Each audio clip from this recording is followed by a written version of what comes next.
अभी हम लोग पढ़े कि द्विघात समीकरण को हल करने की 3 विधियां हैं। तो उस तीसरी विधि में से हम लोग पहला विधि पढ़ने जा रहे हैं जिसका नाम है गुणनखंड विधि। 2 उदाहरण के द्वारा हम लोग समझेंगे कि गुणनखंड विधि के सवालों को कैसे हल करते हैं।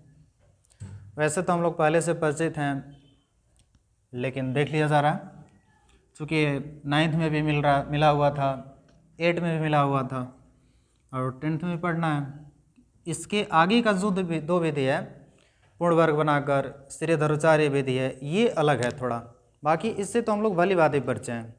8 में भी मिला, 9th में मिला और 10th में देख रहे हैं फिर से। तो इसमें क्या होता है कि पहले पद में और अंतिम पद में गुणा किया जाता है। तो पहला पद हमारे पास क्या है, x², अंतिम पद क्या है -110। दोनों में गुणा करेंगे तो क्या मिलेगा -110x²। और 110 का हम लोग गुणनखंड निकालेंगे और गुणनखंड निकालने के बाद से 2 संख्या हमें चुनना होता है जो गुणा करने पर -110 लाए और जोड़ने या घटाने पर +1 लाए। 1 ही क्यों? क्योंकि x के बगल में 1 है। तो अगर हम +11 ले लें, 11x, और गुणा में -10x ले लें, तो 11 और -10 में गुणा होगा तो -110 हो जाएगा। और x में गुणा होगा तो x² मिलेगा।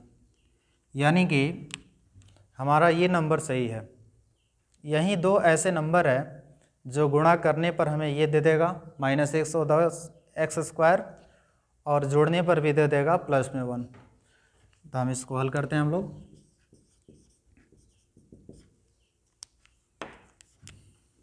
x² plus 11x minus 10x minus 110 = 0। Common करेंगे यहाँ से तो x + 11 माइनस 10 x + 11 बराबर 0। द्विघात समीकरण को बनाते समय यह विशेष रूप से ध्यान दिया जाता है कि यहाँ पर जो भी संख्याएं होती हैं ब्रैकेट के अंदर, ये सेम होती है हमेशा। और आपको पता है कि गणित में कभी भी वैल्यू में कोई चेंज नहीं होता है, केवल उसके रूप में चेंज होता है। जैसे हम लोग कभी कोई नाटक खेलते हैं तो नाटक में हम लोग ने कभी डकैत का रोल ले लिया, चोर का रोल ले लिया, लेकिन फिर सुबह में हम लोग क्या करते हैं, अपना जो रियल वैल्यू है, रियल जो रूप है, उस रूप में आना ही है। ठीक उसी प्रकार गणित में भी होता है। जैसे देखिए ना, इस लाइन में इस लाइन में, चाहे इस लाइन में कोई अंतर नहीं है। इस लाइन का इससे रिलेशन है, इसका रिलेशन इससे है। जैसे x में x से गुणा होगा तो x² plus plus plus, x में 11 से गुणा होगा 11x, फिर माइनस प्लस माइनस 10 में x से गुणा होगा 10x, माइनस प्लस माइनस 10 से गुणा होगा 11 में 110। क्या अंतर हुआ? कोई तो अंतर नहीं हुआ। फिर x² हुआ, फिर 11 में से दोनों एक पटीदार है, सब एक जैसा है दोनों, तो एक जैसा है दोनों तो घट जाएगा सब, और ये वैसे है। फिर ये वाला x और ये वाला -10, अगर यहाँ पे प्लस रहता तो प्लस लिखते, और इस दोनों में से कोई एक लिख लो, x + 11 = 0। ठीक है। आप चाहें तो पहले इस दोनों में से कोई एक को पहले लिख सकते हैं, इसको बाद में भी लिख सकते हैं, इससे कोई इसमें गलत नहीं होता है।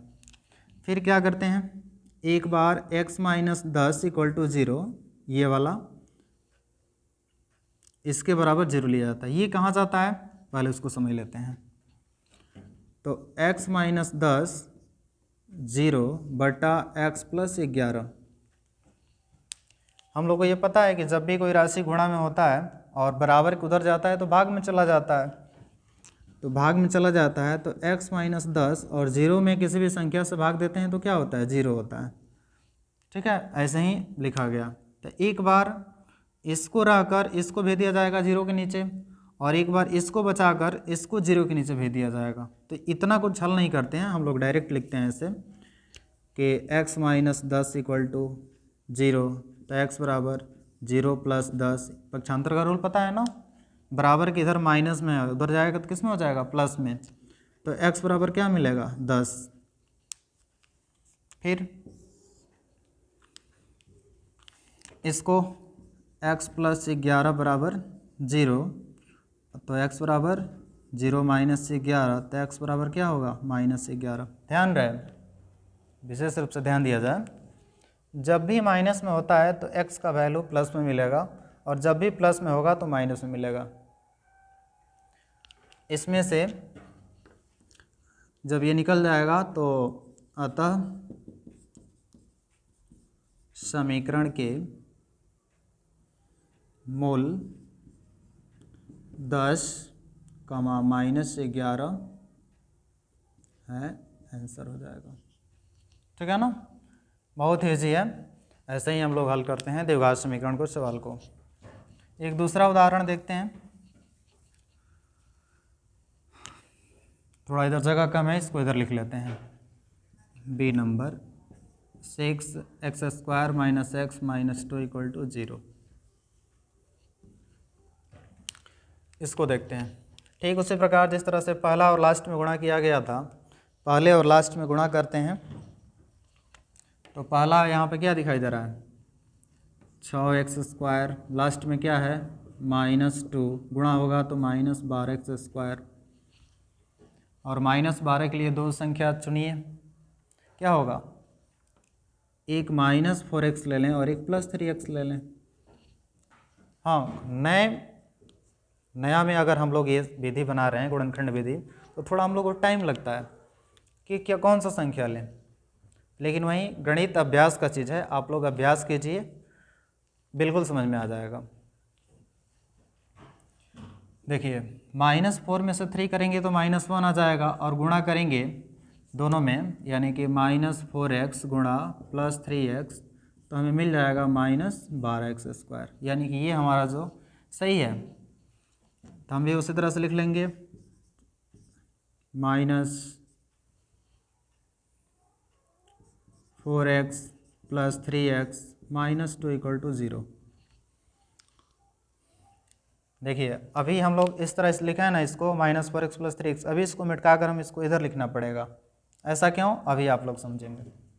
अभी हम लोग गलत बना रहे हैं, मतलब गलत नहीं, सही बना रहे हैं, लेकिन हमें कॉमन लेने में दिक्कत होगा। जैसे देखते हैं अभी क्या दिक्कत होने वाला है, अभी आपको भी पता चल जाएगा। ये 3x कॉमन हो गया, तो यहाँ पर क्या बचेगा, 2x। देख रहे हैं, अगर 2 को कॉमन लिया जाए, 2x भी कॉमन लिया जाए, तो ये हो जाएगा 3x, लेकिन हम 4 को नहीं ले पा रहे हैं। अगर 3 लेंगे तो फिर 4 नहीं आएगा, 2 लेंगे तब भी ये नहीं होगा, इसलिए हमें इसको प्लस करके 3 को यहाँ पर लाना पड़ेगा और 4 को इधर। मतलब मेरे कहने का मतलब ये है ना कि 3 के पहाड़ा में 3 भी आ जाएगा, 6 भी आ जाएगा, 2 के पहाड़ा में 2 भी आ जाएगा, 4 भी आ जाएगा। इसलिए हम इसको थोड़ा, कभी कभी ऐसा होता है, तो अगर आपको ये नहीं जानकारी होगा तो आप काफ़ी मुश्किल होगा आपके लिए, तो ये भी कभी बदल कर देख लिया जाता है। अगर नहीं होता है तो हो गया तो अच्छा है। तो अब इसको कॉमन करेंगे हम 3x, तो ये हो जाएगा 2x + 1 माइनस प्लस है, यहाँ से क्या कर लें कॉमन, 2, तो 2x + 1 = 0। एक बार थोड़ा इसको हम लोग आराम से गुणा कर लेते हैं, कहीं गलत तो नहीं हुआ है। 3 दूना का 6, x में गुणा होगा x² प्लस 3x में 1 से गुणा होगा 3x प्लस, तो प्लस है, ठीक है। 2 दूना का 4 है, x चला जाएगा, प्लस अब प्लस, इसका मतलब कि यहाँ पर गलत हो रहा है, ठीक है ना। ओहो, गलत कहाँ पर हो गया है, देख रहे हैं, -4x है ना, सॉरी, फिर से एक बार देखा जाए इसको, 6x² -3 + 3x -4x -2 equal to 0। अब सही होगा ना, क्योंकि हम लोग जो लाए थे अंक वो -4x था एक संख्या और दूसरा संख्या प्लस में था। गलती क्या किए थे हम लोग, इसके पहले यहाँ पर प्लस कर दिए थे। तो अब कॉमन करेंगे इसमें 3x, तो ये हो जाएगा 2x + 1 माइनस ये ले लिया जाए यहाँ पे 2x 2, तो ये हो जाएगा 2x - 2x + 1। अगर यहाँ पर आपको थोड़ा सा आकर दिक्कत हो रहा होगा ना, तो इसका आप हेल्प ले सकते हैं। ये हमें बताता है कि वहाँ पर सेम संख्या होता है, चूँकि आपको अभी हम बताएं कि यहाँ पर जो संख्याएं होती हैं x प्लस ब्रैकेट के अंदर ये सेम होती हैं। तो अगर आप आकर यहाँ पर थोड़ा सा मतलब उलझन आपको लग रहा है तो इसका मदद ले सकते हैं। आप पहले क्या कीजिए, यहाँ पर माइनस है तो माइनस लिख दीजिए, प्लस है तो प्लस लिख दीजिए, और जो संख्या है थोड़ा सा जगह देकर यहाँ पर लिख दीजिए 2x + 1। लिख रहे हैं? और अब सोचिए, यहाँ पे 0 भी लिख दीजिए, कोई दिक्कत नहीं है। अब आपको यहाँ पे सोचना है कि हम कौन सा अंक रखें कि इसको सेटिस्फाइड कर दे। तो आप बहुत सोचिएगा, चाहे थोड़ा सा भी सोचिएगा, तो आपको एक अंक दिखाई देगा 2, और फिर गुणा करके देख लीजिएगा, 2 दूना का 4, x चला जाएगा, माइनस प्लस माइनस 2 से 1 से गुणा होगा 2 हो जाएगा। देखिए सही हो गया। फिर क्या करेंगे, यहाँ पर बताए थे आपको कि पहले x फिर -10, ठीक उसी प्रकार पहले 3x फिर -2 और फिर दोनों में से कोई एक 2x + 1 इक्वल टू 0। फिर 3x - 2 इक्वल टू 0, तो 3x बराबर 0 + 2 हो जाएगा, या 3x बराबर 2 हो जाएगा, x बराबर 2/3। फिर इसको 2x + 1 इक्वल टू 0, तो 2x + 2x इक्वल टू 0 - 1, तो 2x बराबर -1 या x बराबर -1/2। आपको याद है जब द्विघात समीकरण के बारे में हम बताए थे, तो उस टाइम आपको बताए थे कि इसका घात मैक्सिमम 2 है, इसलिए इसका आंसर 2 बार आ रहा है। एक को हम अल्फ़ा बोलते हैं, एक को बीटा बोलते हैं। यहाँ भी 2 था, इसका भी 2 आंसर आएगा। एक आ ही नहीं सकता है, एक तभी आएगा जब वो रैखिक होगा। ठीक है, तो यही भाषा वहाँ पर भी लिख देंगे कि अतः समीकरण के मूल